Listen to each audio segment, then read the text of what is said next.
Navigating the world of fintech, it sometimes feels like trying to solve a puzzle, but the pieces keep changing shape right in front of you. And today, we're going to take a deep dive into a company that's not just trying to put the puzzle together, they're actually trying to reshape the entire puzzle board. We're talking about Verestro, a company that's making waves and maybe a few enemies in the global fintech scene. So, I'm really interested in this company, and we've got some excerpts from one of their documents, and I've been looking over them, and I got to say, I'm pretty impressed. But before we get too deep, can you give us a quick overview of Verestro? What are they all about? Sure. So what's really interesting about Verestro is their core mission. They're all about making fintech accessible, right? They want to democratize it. They're talking about everything from banking solutions to payment platforms, making these cutting edge technologies affordable. Essentially, they want to be the one-stop shop for all things fintech, which is ambitious, to say the least. Okay, so they want to be the go-to for everyone, everywhere. But the world of fintech, especially globally, is a bit of a regulatory jungle, right? How does Verestro plan to navigate all those different rules and regulations in each region? Yeah, no, you're absolutely right. It's not as easy as just setting up shop and saying, come one, come all. And that's where Verestro's approach gets, pretty interesting. They've got this sort of local strategy, if you will, global vision, but local execution. They adapt to each region's specific needs and regulations. Okay, so they're playing chess, not checkers. I like it. So give us an example. Where's a region where they're really hitting the ground running? Well, let's start with the European Union, because they've gone all in there, offering their full range of products and services. So the EU is what, their testing ground? Their financial playground? In a way, yeah, you could say that. The EU has a pretty well-developed fintech market, and the regulations, while strict, are well-established. Verestro's really tacking into some major trends there, like card issuing, those digital banks, virtual cards, the whole shebang. Right, because everyone and their grandma wants to be a fintech company these days. Exactly. And of course, with the whole e-commerce boom, they're also pushing hard on online payment solutions.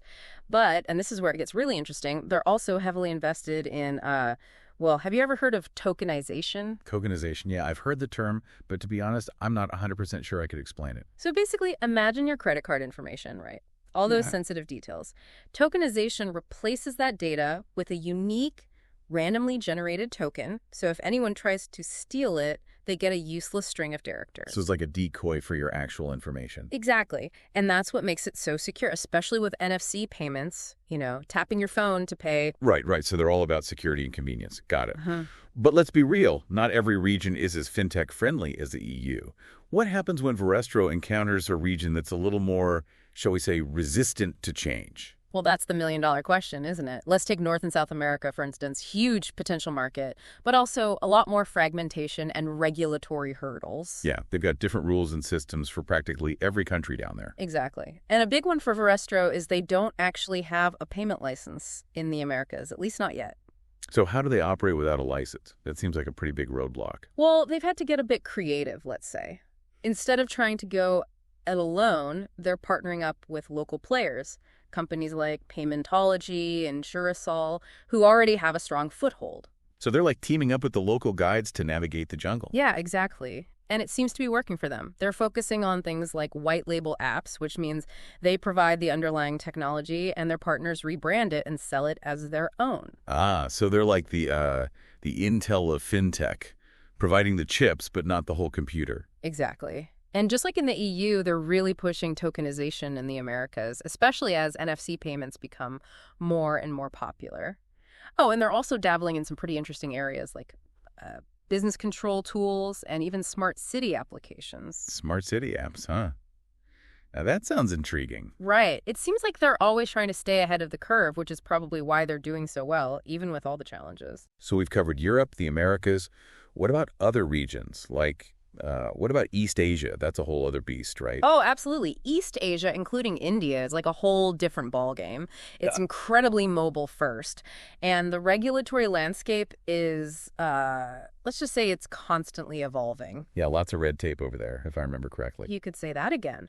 But Verestro's focusing on what they're good at, things like tokenization and money transfers, which are in high demand in that region. So adapting to the local market is key. Are there any unique challenges or opportunities they've encountered in East Asia? Here's where it gets really interesting. They actually can't offer all their services directly in some East Asian countries, especially when it comes to things like issuing cards and accounts. So what do? Just give up? Not quite. Remember how I mentioned they can operate in the EU? Well, they found a way to use that to their advantage. They can actually provide European payment accounts and cards to businesses in East Asia and even the Middle East and Africa, as long as those businesses have a registered office in Europe. Wow, that's some next-level maneuvering there. Right. It's like they found a loophole and turned it into a strategic advantage.